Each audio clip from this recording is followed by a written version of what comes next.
Bienvenidos, bienvenidas. Arrancamos una nueva emisión de Horizonte Sur Global, el programa de noticias y política internacional en la pantalla de Barricada TV. Y hoy vamos a hablar de Estados Unidos, que intenta de todas las formas posibles marcar la agenda y la política en nuestra región. Pasaron 200 años desde la doctrina Monroe y sigue vigente, no perdió vigencia.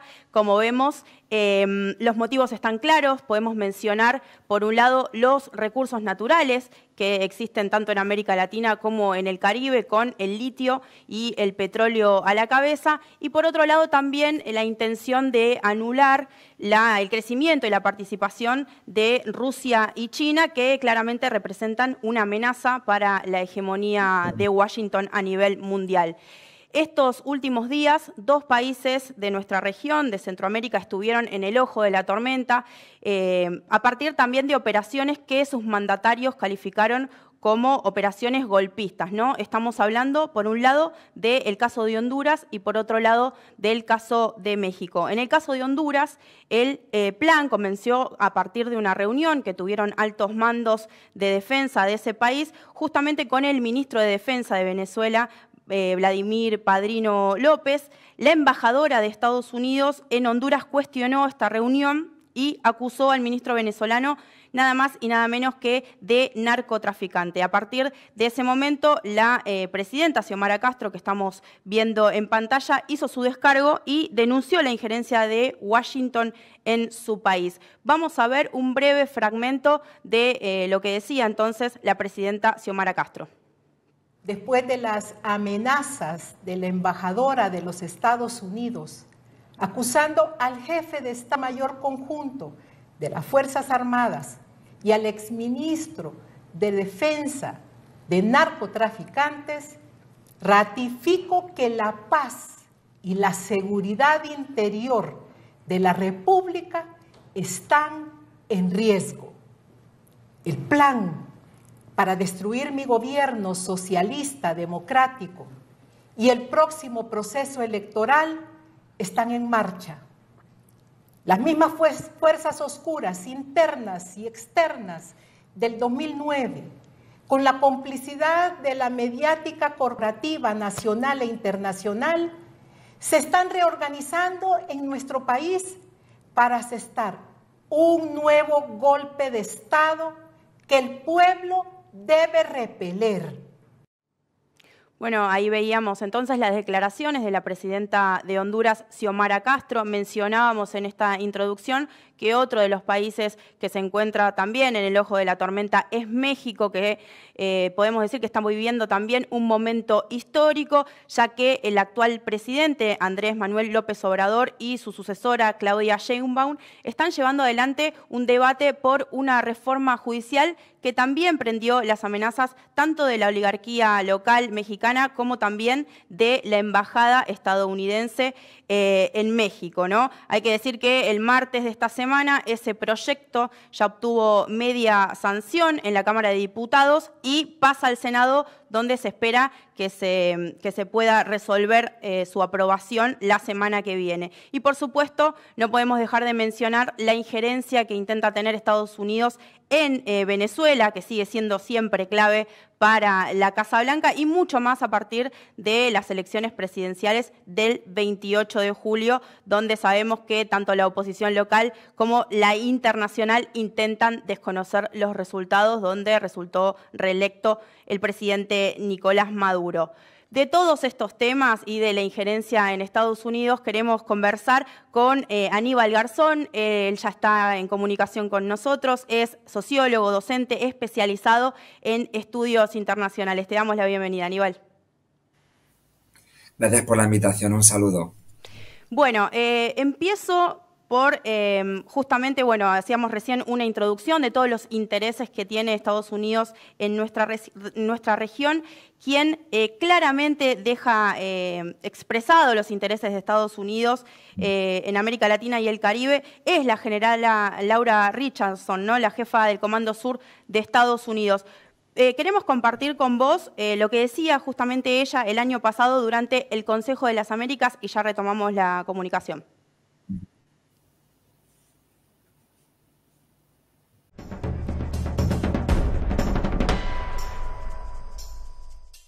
If I talk to my number two adversary in the region, Russia, I mean, I've got, of course, the countries, Cuba, Venezuela, and Nicaragua with Russia relationships. But why this region matters, with all of its rich resources and rare earth elements.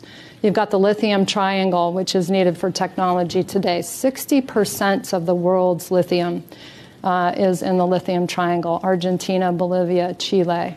You just have the largest oil reserves, light sweet crude, discovered off of Guyana over a year ago. You have Venezuela's resources as well, with oil, copper, gold. We have the Amazon, lungs of the world. We have 31% of the world's fresh water in this region too. I mean, it's just off the charts. We have a lot to do. This region matters. It has a lot to do with national security, and we need to step up our game.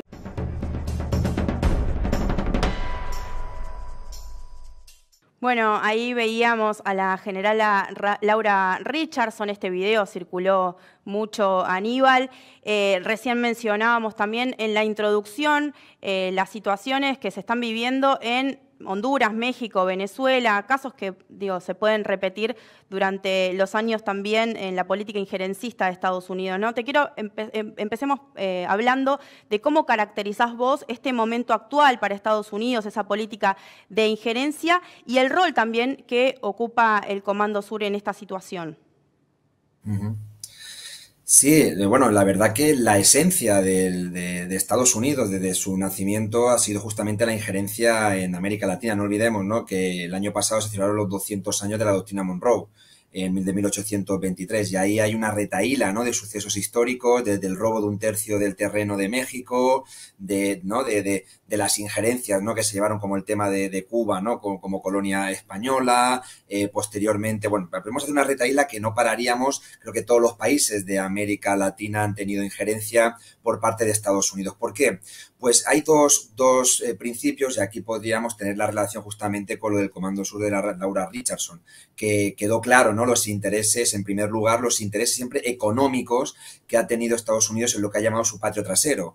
Intereses que han ido cambiando según la economía internacional. Ahora, por ejemplo, el litio es de suma importancia y hay un triángulo del litio que Laura Richardson lo dejó claro, donde es en Bolivia, en Perú, en Argentina, ¿no? Ese triángulo donde es una materia prima muy importante para las nuevas tecnologías. Y justamente se vio el golpe de Estado contra la victoria electoral de Evo Morales en Bolivia, el golpe de Estado, ¿no?, también contra Pedro Castillo en Perú, y luego, ¿no?, en la alianza que tiene con Milei en Argentina. Por lo tanto, hay una causa-efecto clara de los intereses económicos de Estados Unidos respecto luego a su, la injerencia que lleva a cabo. Eso es un primer paso que ha sido histórico, ¿no? El imperio ha sido creciente por el saqueo constante que ha llevado a cabo en el petróleo, al igual que Europa lo hizo y lo hace en otro momento, o también en África, Asia y América Latina también, ¿no? Eso es algo, una relación periférica de centro y periferia, es algo económico lógico. Ahora, también hay otro tema, que es el tema que queda claro, que ahora mismo vivimos una actualidad de un nuevo mundo, lo que se dice en un mundo creciente multipolar,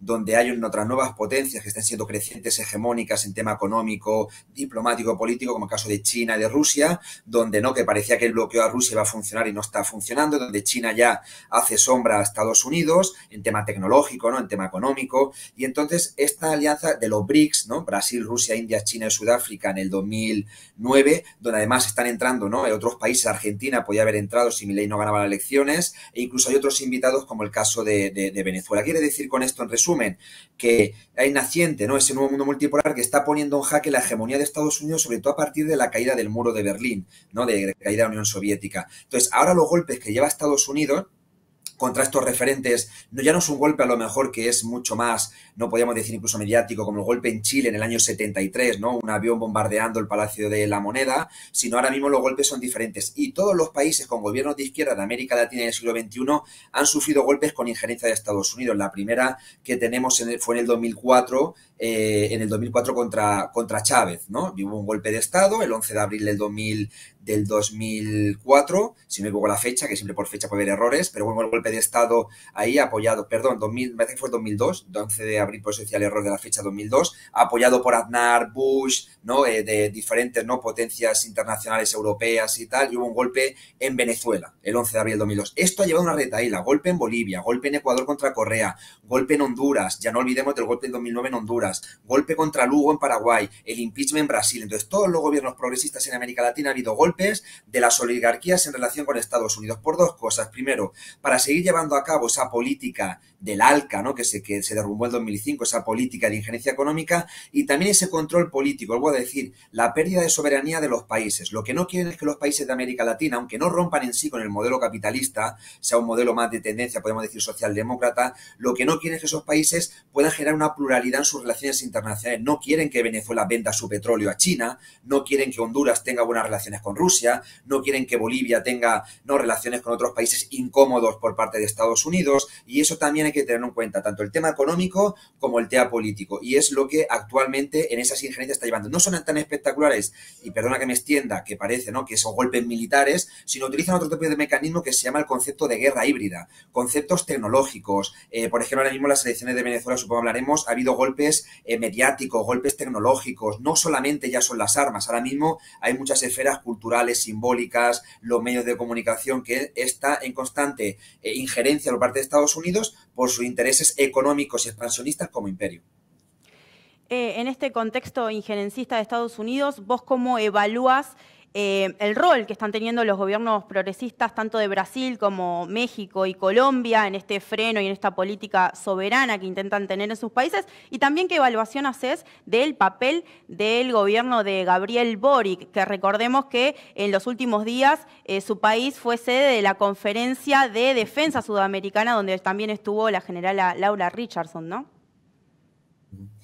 Mira, estuve como veedor internacional invitado en Venezuela, y justamente estábamos debatiendo a las 12:30 de la noche en el canal, me invitaron en BTV, como anécdota, entonces me invitaron y estaba allí debatiendo, esperando a los resultados. Salieron los resultados electorales del primer boletín y Boric no tardó ni 30 minutos en decir en Twitter, y creo que estaba de viaje en Arabia Saudí, diciendo que no reconocía el primer boletín del CNE, del Consejo Nacional Electoral de Venezuela.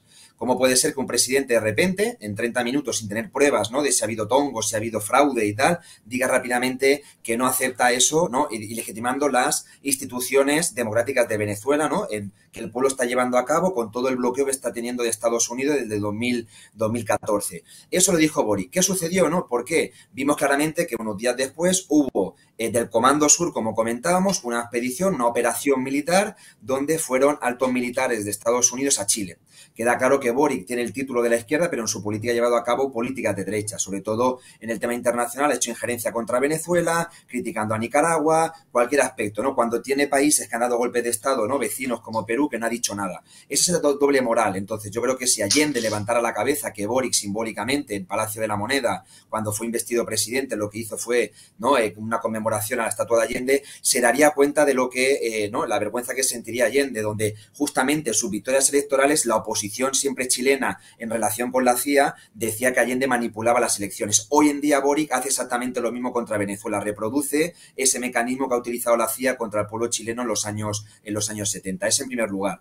En segundo lugar, en el caso de Brasil, Brasil está teniendo una posición, y Colombia, tibia, que le está llevando a una confrontación. Están siendo, parece ser que tanto Lula como ¿no?, en Colombia, tanto Brasil como Colombia, lo que están llevando a cabo, ¿no?, Gustavo Petro y Lula, es intentar simpatizar o tener una relación con sus derechas nacionales. Eso es lo que le está pasando a Lula. Lula, recordemos que hay dentro de su gobierno, hay actores en su coalición, que hay actores de la derecha. Entonces, el miedo contra un impeachment, el miedo de que la derecha brasileña, ¿no? Porque ahora mismo hablar de Venezuela habla todo el mundo. Es un país que tiene mayor reservas de petróleo, y Venezuela es una estrategia principalmente del Imperio norteamericano, y no olvidemos ese grupo de Lima que crearon las derechas y las oligarquías de América Latina contra Venezuela. Entonces, parece ser que Lula, en el vaivén que lleva, ¿no?, no olvidemos que Venezuela puede entrar en los BRICS, Brasil es miembro de los BRICS, y entonces le puede generar como una incomodidad, porque tiene además ciertos pactos con la derecha y sectores de la oligarquía brasileña. Eso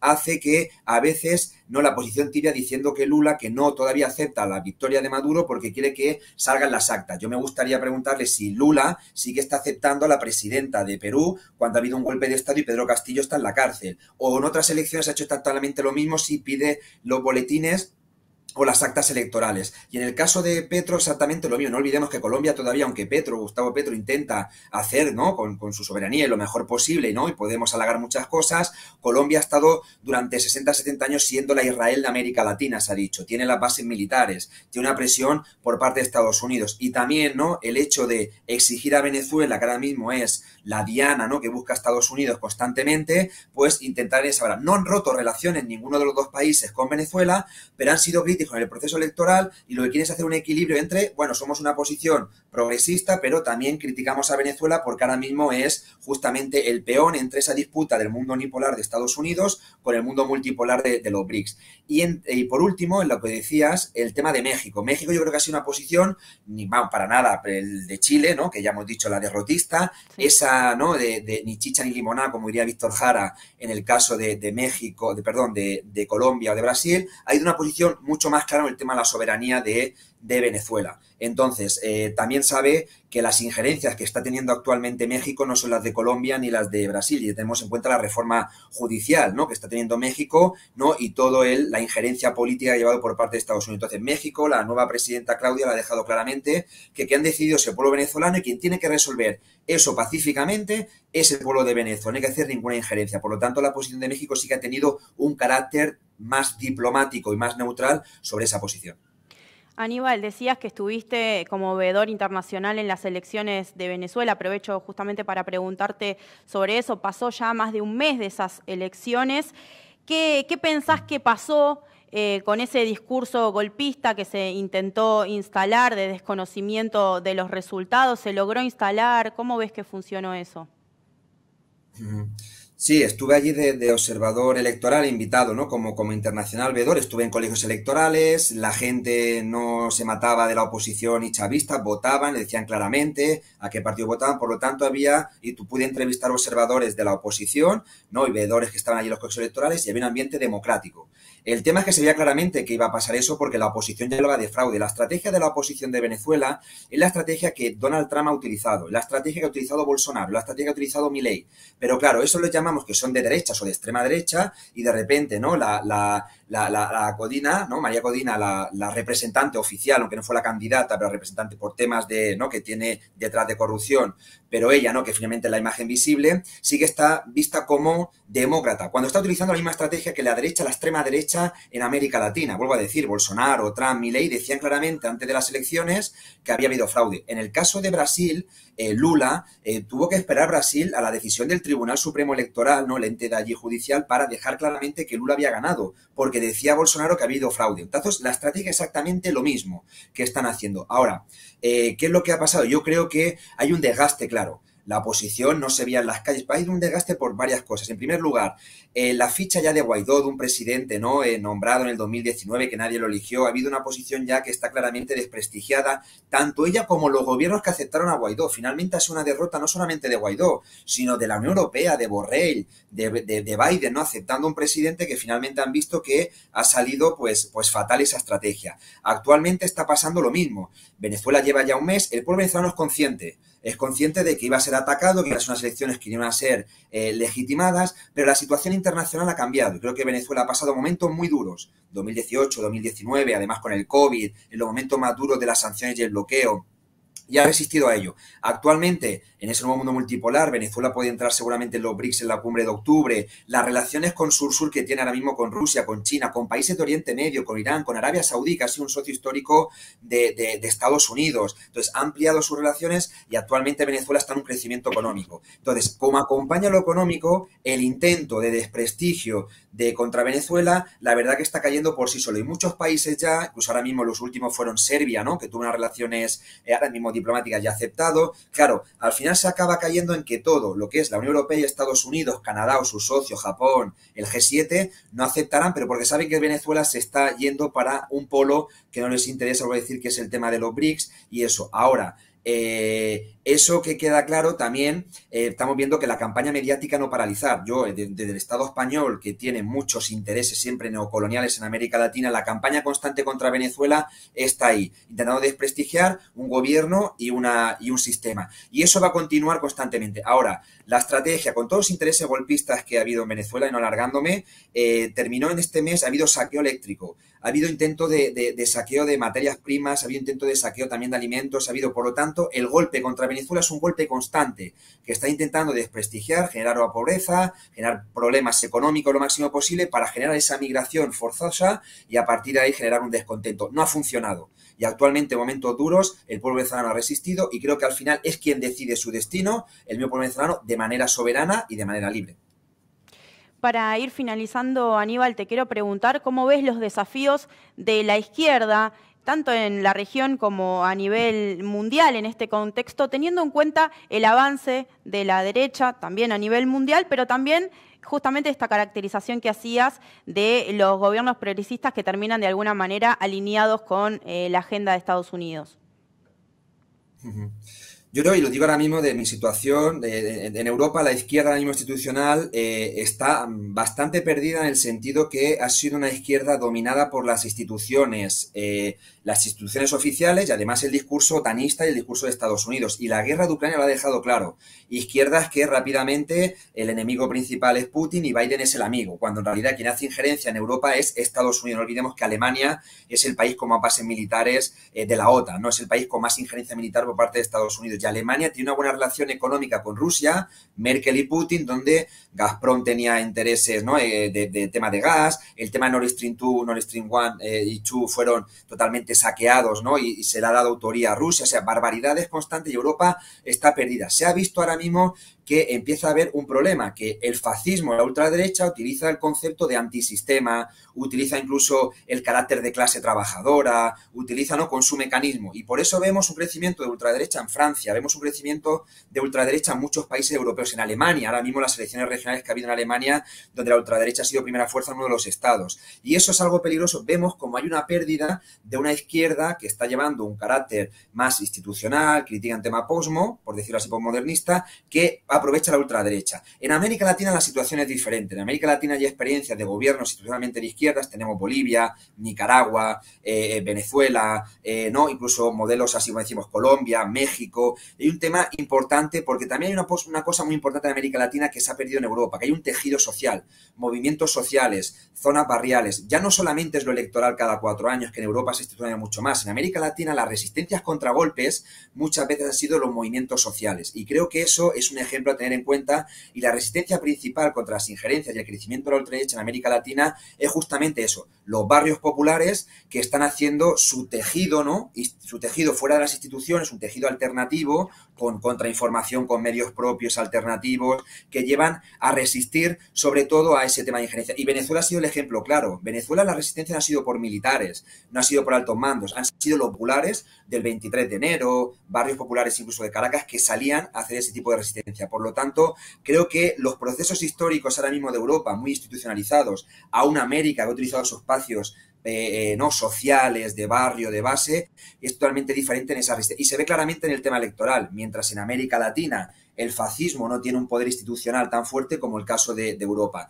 Eso, pero el fascismo finalmente está llevando a un crecimiento internacional y lo vemos, ¿no?, con Trump, con el tema de su momento Brasil, Argentina, en Europa. Creo que ahora mismo pues es importante que cada vez se vea claramente, ¿no?, esa tendencia de los movimientos de la lucha contra el fascismo, porque parece que estamos en esa época oscura de un periodo de entreguerras como el siglo XX.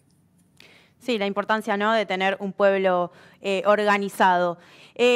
Por último, te hago la última pregunta, Aníbal. En noviembre hay elecciones presidenciales en Estados Unidos. Algunos sectores hablan del mal menor, ¿no?, que sería por un lado Trump, por otro lado Kamala Harris. Bueno, ¿cómo ves esta lectura del mal menor para nuestra región? Y si crees que puede haber algún cambio en la política exterior estadounidense hacia América Latina y el Caribe.